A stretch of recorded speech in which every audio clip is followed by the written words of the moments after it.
Salut à toi et bienvenue dans cette nouvelle vidéo. Dans cette vidéo, je voulais m'adresser un petit peu aux étudiants, voire même aux collégiens. Est-ce que les études sont compatibles avec l'entrepreneuriat? Mon avis est totalement oui. Oui, c'est complètement compatible. Par contre, à la question est-ce qu'il faut arrêter ses études pour entreprendre, non. Ça dépend des cas, ça dépend où en est votre business, ça dépend de vos ambitions, etc. Mais j'inciterai personne à arrêter les études pour se mettre à l'entrepreneuriat. Mais il est tout à fait possible et compatible de monter par exemple un magasin en e-commerce en même temps d'être en études. Alors, qu'est-ce qu'on va pouvoir faire quand on est en études?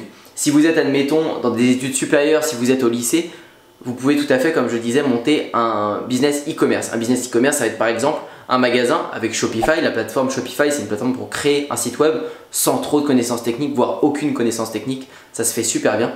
Ça va pas vous demander beaucoup d'argent et vous allez pouvoir le monter sur le principe du dropshipping. Le dropshipping, j'en parle souvent, c'est le fait de proposer des produits sur sa boutique mais vous n'avez pas de stock, vous n'avez rien acheté. Le problème du commerce, du e-commerce, c'est que vous achetez toujours du stock normalement. Si vous vendez des accessoires de foot, vous allez acheter des maillots, des ballons, etc.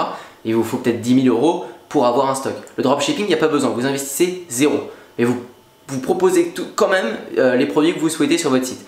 Et en fait, c'est le fournisseur qui va envoyer directement le produit au client. Vous ne voyez jamais le produit. Si vous avez une commande de ballon de foot à 20 € sur votre site web, vous vendez votre ballon de foot 20 €, l'argent va vous revenir, vous allez toucher 20 € et vous commandez le ballon de foot au fournisseur.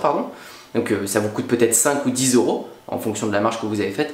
Peut-être que vous commandez, allez, on va dire 5 € au fournisseur et donc vous récupérez 20 € de la vente, moins les 5 € que vous commandez au fournisseur, il vous reste 15 € pour vous. Et vous ne voyez jamais le produit parce que l'adresse que le client vous a donnée sur le site web, vous l'avez rentrée chez le fournisseur qui lui va lui envoyer directement. Vous voyez le circuit? Donc c'est vous d'abord qui proposez un produit sur votre magasin.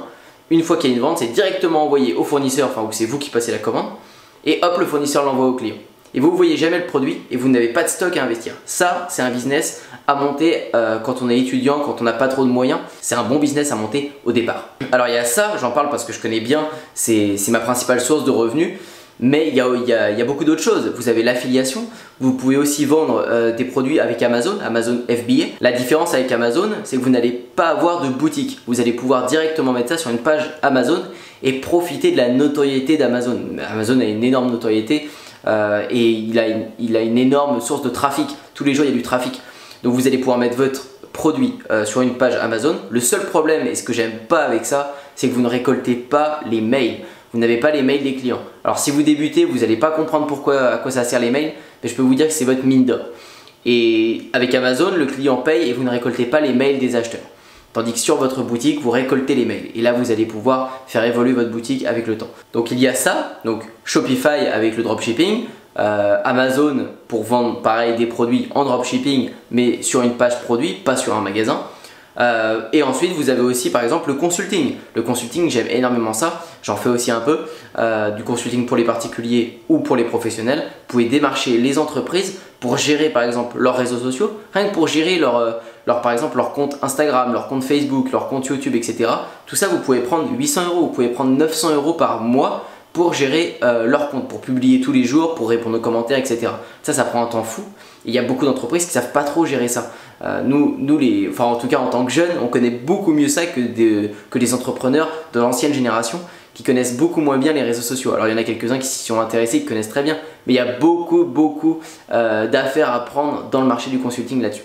Et puis ensuite, si vous avez une expertise et que vous connaissez un petit peu la publicité sur les réseaux sociaux, si vous avez vraiment déclenché de vrais résultats, vous pouvez aller démarcher les entreprises pour gérer et créer des campagnes publicitaires. Donc là, ça va monter plus cher. Vous pouvez charger jusqu'à 2 000 €, 1 000 €, 5 000 €. Ça dépend des entreprises, ça dépend du type, du contrat, etc. De tout ce qu'on vous demande de faire. Mais il y a des possibilités là-dessus. Si vous connaissez un site internet, vous pouvez leur créer un site internet. Vous pouvez les référencer.